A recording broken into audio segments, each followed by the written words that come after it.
Hello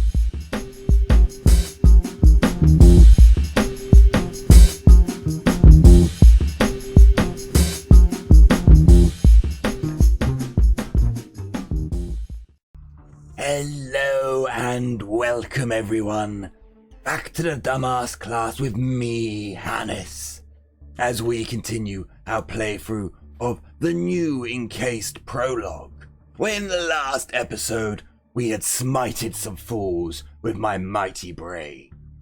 Enough out of you, Hannis, enough. Yes, in the last episode we had dispatched some fools using our psychic powers. Turns out our psychic powers are quite useful against organic creatures, organic things, not so good against robots. Which is sad because we've gone up against more robots than humans at the moment. But it's all fine. No, go that one. Ooh, we'll take all of that. We'll take it all, because I don't know what happens after the prologue finishes. Can we carry on playing the game this time? Well, we will find out. Fine, we'll take that. I probably should be taking more food than anything else, but So, we already know what's going to happen over here. We talked to them and we learned some stuff. It's not... I will actually talk to them again. We'll go through the whole conversation. But at the minute, I'm just going to go around and search and kill everything. Ooh, we will take some of them.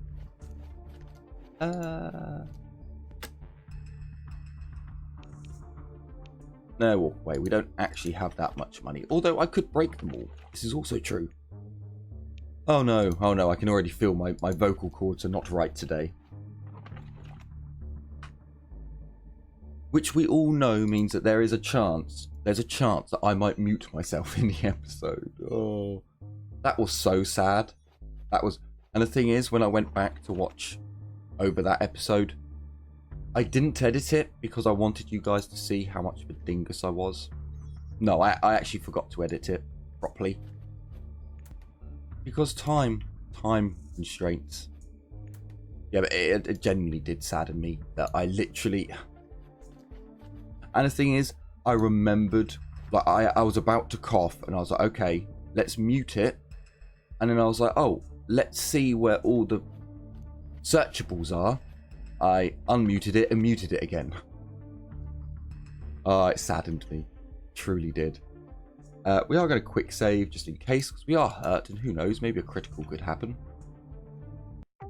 And then we're going to destroy these fools with the powers of psychicness. Ah, Psych Confusion. I don't know what this really does, but we're going to try it on him. Psi Status. We could probably kill the white in one go, but we'll hit the black. End turn. Okay, well, he doesn't actually hit, but that is quite amusing. Okay, so that basically does, like all the other attacks, it demobilizes them. Yeah, it must demobilize them. Okay, fair enough. That's quite useful. I'm not too pleased with how much damage we're doing against him. It's not that much. How much do we do against him? 14? Yeah. I don't know what the lucky find was all about then. Unless one of these guys has something lucky on their person. Oh, okay.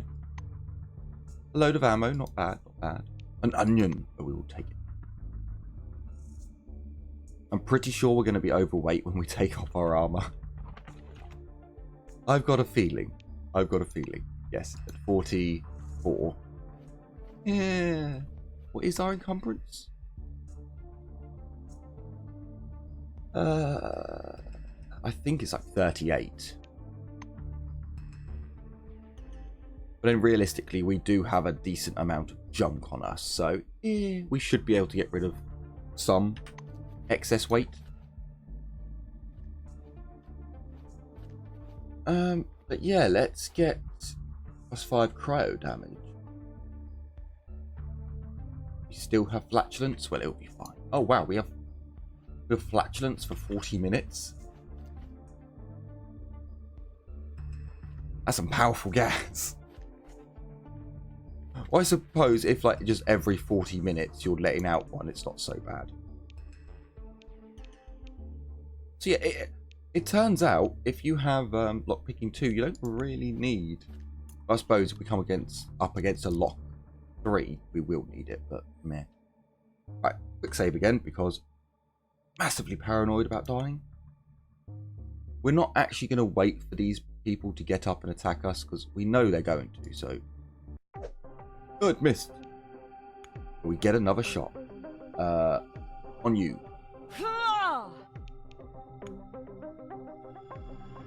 On you, please. Oh, it didn't do what I wanted, did it? No. Aha, you are confused. Let's fall back a bit.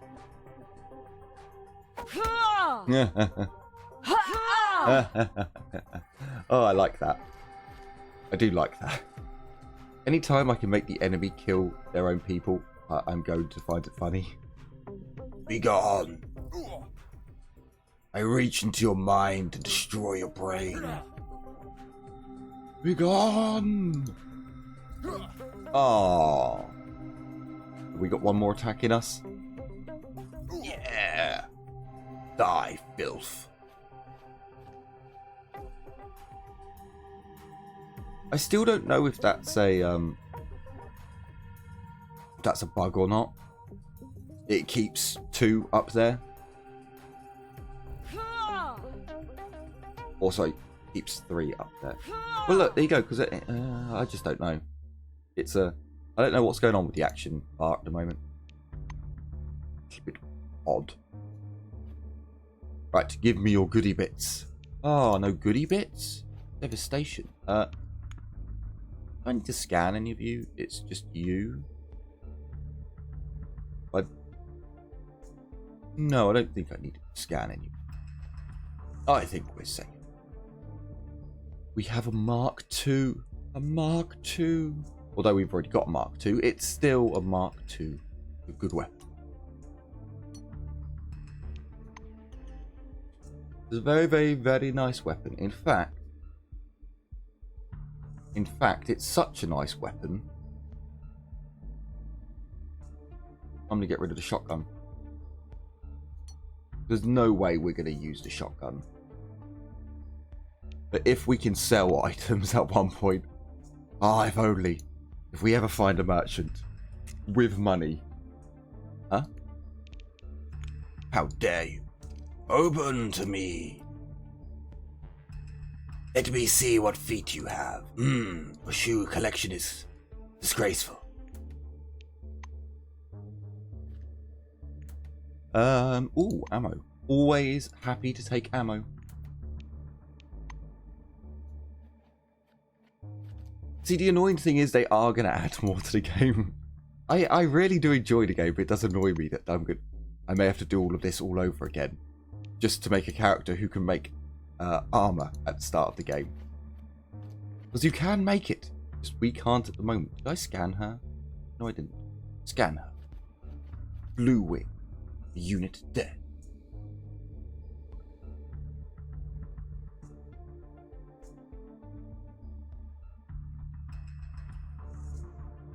Mari Warner? Maybe. My spelling is... if my reading is correct, it probably isn't, but hey ho, never mind. The life of a dyslexic.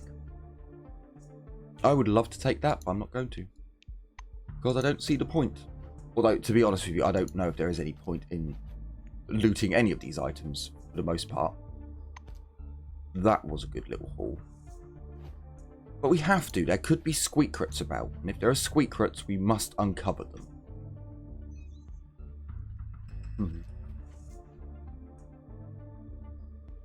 Right. What we're going to do is we're going to kill the people in this room. And then we're going to go back. Oh, it weighs so little. It has to be taken. One day we'll find a merchant. One day, people. And when we do, we will be rich. You on the floor. I know you're alive. Show yourself. Filth. I like how our attack has a concussion wave. Boom. It's like the first Jurassic Park. The T-Rex stepping slowly towards the jeeps. Can we get anything off the terminal? I don't think so. You would think that a computer terminal like this would have important information on it, but no. Wow, I did no damage to you. How odd. Oh, I locked you. Didn't mean to do that. Never mind. Fire at the enemy. Bring them down.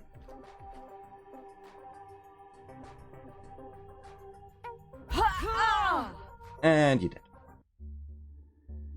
Da, da, da, da, da, da, da, da. Now, apparently, you do get companions in this game. We will have multiple units to use. I am really, really, really bloody hoping they're not like Atom. Developers, if you make them like Atom, you're going to lose at least 2 points. I loved Atom. Atom was a really good game. If you haven't checked out that playthrough, I highly suggest you do. Well, the game's good. My narration, probably not so. But the companions in that game, oh my fucking god. The amount of times I had to reload because they would do dumb shit was ridiculous. It made the game not fun. So being able to control your companions like in Fallout 1 and 2, far better. Far better. Right, I'm going to have a quick swag of my coffee, and then we will talk to the Silver.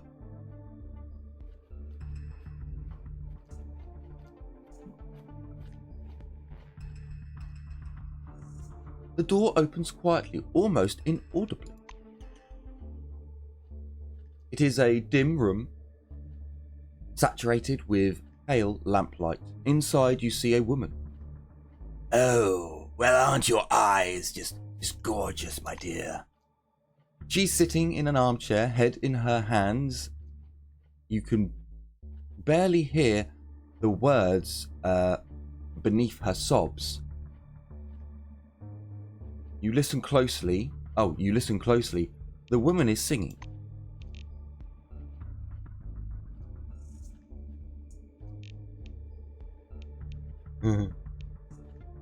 See, now, the thing is, how would Hannis go along with this? He'd probably start singing along, to be honest with you.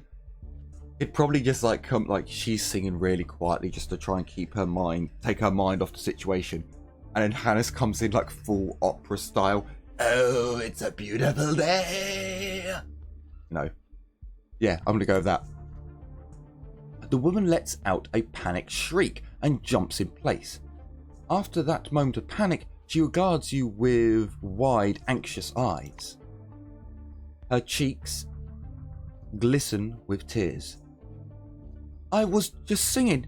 It helps a little, you know? Her silver uniform is splattered with mud and blood. A series of bloody handprints have been dragged the length of her jumpsuit, starting where her name tag should be. Right, Siri. I never said your name. Never. How did you... Clearly not that intelligent. Tell her Gisborne mentioned a woman named Decker. Ask whether it's her. Introduce yourself. I am Hannis, the almighty and powerful Psyker. I have come to lend you my aid, my dear. The woman fondles with her hair, trying to tidy it. Don't worry, my dear. I like them dirty. Jesus. Decker. Schulzwitz. Lucy Decker Schulzwitz, Silverwing, Mega Gallon Base. Before you have a chance to collect yourself, the Silver is bombarding you with questions. Did they send you? What about the rest? Or is it just you? Did they send a vehicle to pick us up? Do you have a weapon? I am a weapon, my dear. Yes, we have a vehicle outside. It is just me, Hannis, as I am all that was needed. Ooh. So I noticed Hannis was a bit loud, so I'm trying to push my mic away a little bit. He wasn't in red, but he was in deep yellow. She squeezes her temple so that her fingers turn white. Listen, one person won't be able to do anything. Contact Kingsley, ask for help. We need a full-fledged rescue operation. I told you, my dear, you don't. I am all that is needed here, I assure you. Object, as you need to act, not rely on others' help. Oh, yes, act. You hear bitter irony and growling anger in her throbbing voice. Yes, this sounds like someone talking to Hannis.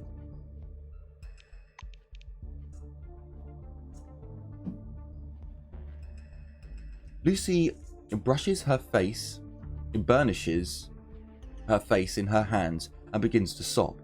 Her weeping grows quieter over time. She tidies up her hair again, her face swollen with tears.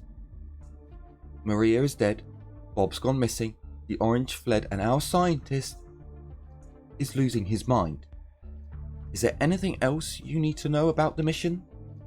Yes, your size feet. Shoe size, please. Of Mary as well. Was it Mary? Maria, yes.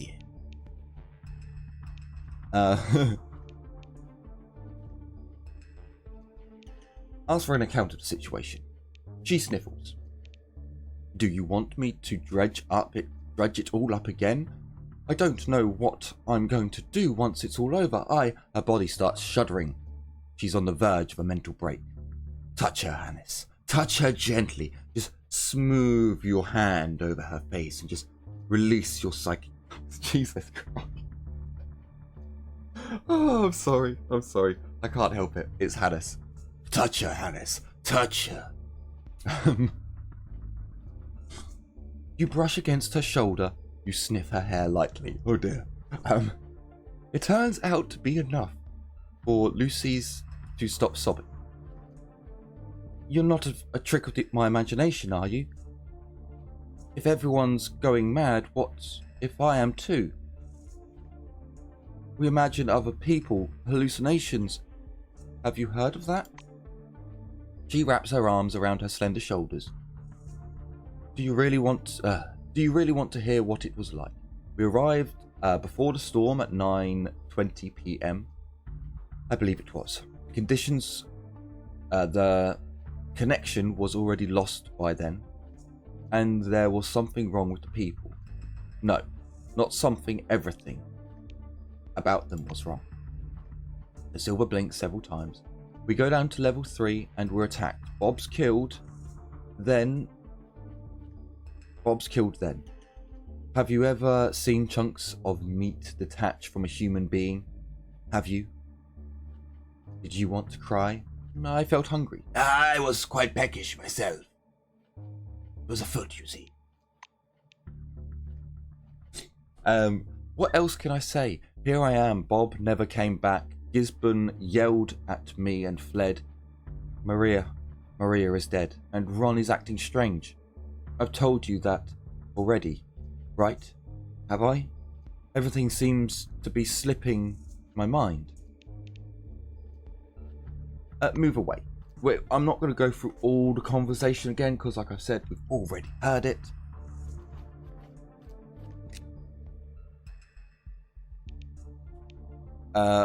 Cool.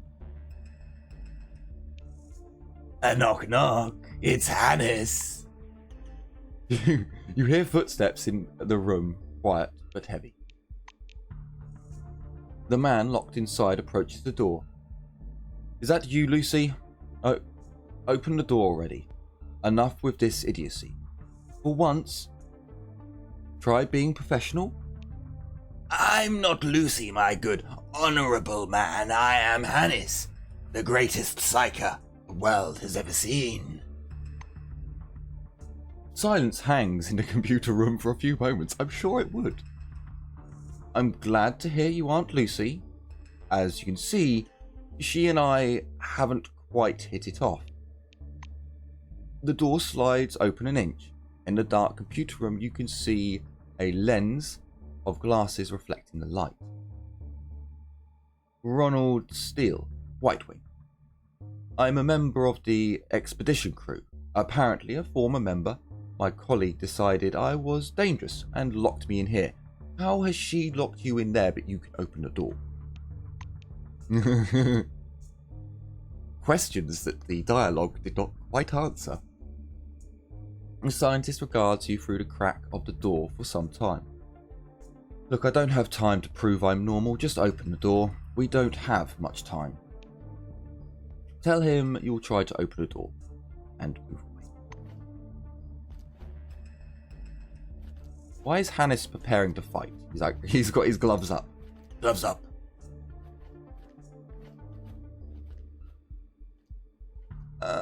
Schultzwitz is sitting in the same spot. She meets your eyes and nods weakly. I need the door open. I must speak with the white. Open.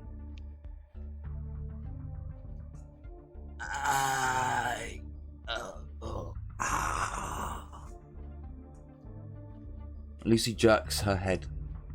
Are you insane? He's like the others in the corridor. He's mad. Do you not understand the danger? But we won't be able to escape without him, Lucy, my dear, sweet Lucy. Let me touch you and you'll see that I speak from the heart of madness. She emphatically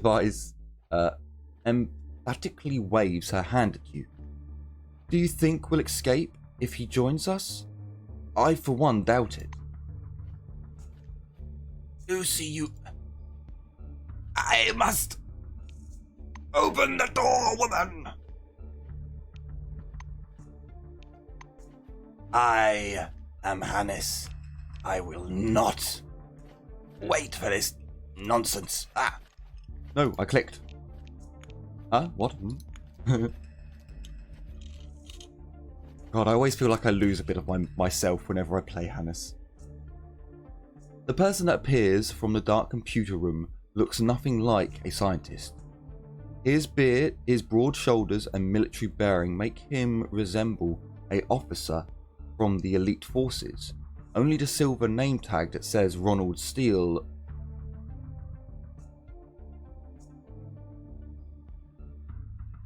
Scientist?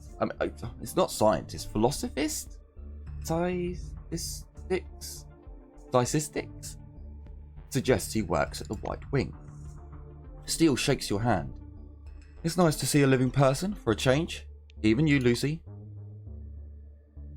Decker is watching him intensely. She snorts a laugh. Do you think you look normal? You were laughing and chattering. Sovlitsky is right. That's because Slovitsky was right. Everything he said was right. This halo eye effect isn't an autonomous phenomenon. It's a link in a chain of symptoms. If anyone but his colleagues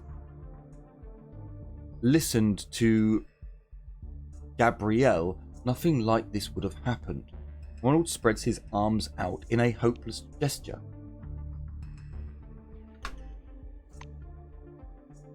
His angry outburst ends as quickly as it started. Anyway, let's decide what we're going to do. We're sitting at a preventable ticking time bomb.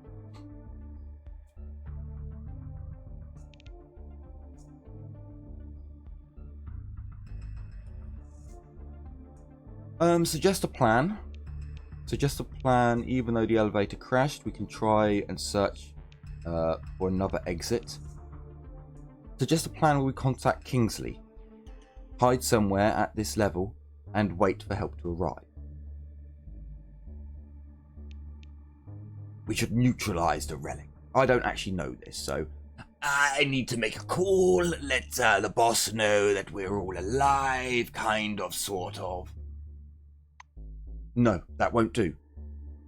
Steele interrupts you. He checks himself. My apologies. It's just that I felt the need to remind you that people used to be perfectly normal. Just like us. If we stay here, we'll do nothing but drool by the end of the day. This is a bad plan. Let's think of something else. What do you suggest, Ronald? You glorious white-winged bastard, you. The White shifts his gaze from Lucy to you. Our first and foremost task is locating and isolating the radiation source. I have no doubt that it exists here. Take a look. He takes a sheet of paper, folded in four out of his pocket. So, I've calculated something. Turns out the base is located within a bubble of sorts. A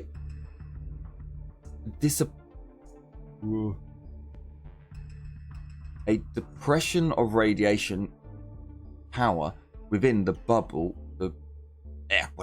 is uneven. The nature of waves progression suggests that it has a center which is located down there in the excavation area. Steele nods at the open door of the computer room. When I was done with my calculations, I found some notes regarding relic excavation. Apparently they found something. Not quite ordinary. I just put two and two together and came up to the calculation. That finding caused all of this. Relic. What did they find? What was it? Perplexed, Steele scratches his chin. I can't say for sure. They assembled a special research crew to study that relic, or rather, they were going to do so. Eventually, everything happened too fast.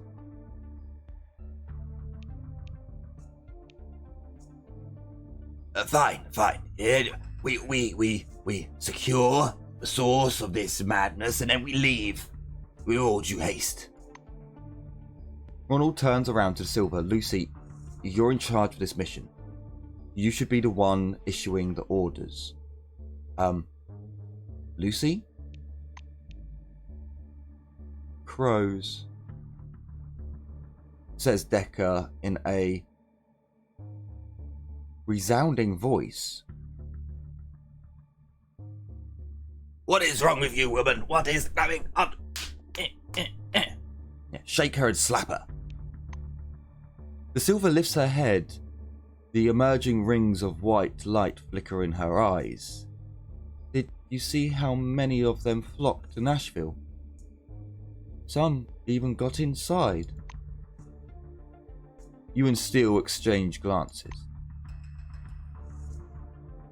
A glimpse of fascination spreads over the White's face. Shit.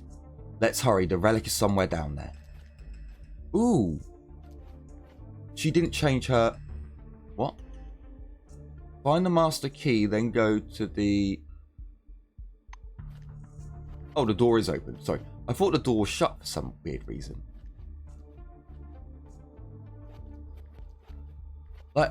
So maybe that's something they fixed, or maybe she does it now. The crystal tower is growing out of my eyes. Lucy's pale lips barely move, as if numb with anesthetic.